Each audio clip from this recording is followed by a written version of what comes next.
Get your free copy of the complete tutorial at www.teachucomp.com/free. As discussed earlier, the Quick Edit mode has far fewer features than Expert Edit mode. There are noticeable differences between the two modes. In Quick Edit mode, the toolbox limits the available tools.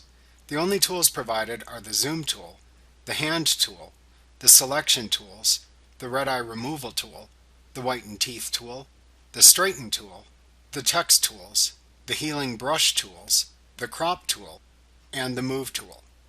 These tools, however, work the same way in both edit modes when performing manual fixes. Also note that when you are in Quick Edit mode, several commands are no longer available in the menu bar.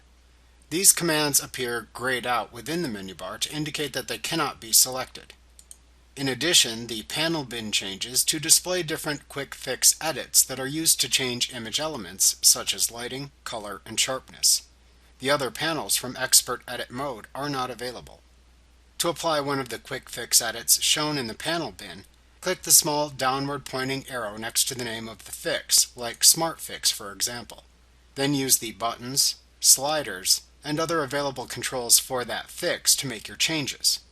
If you use the sliders and controls, you have more control over the outcome. However, you can click the Auto button to automatically apply a quick fix to an image and let Elements do the work for you. For most small fixes, this will work fine, but for greater precision, use the sliders. To switch back to Expert Edit mode, simply click the Expert button in the Shortcuts bar. Like what you see? Pick up your free copy of the complete tutorial at www.teachucomp.com/free.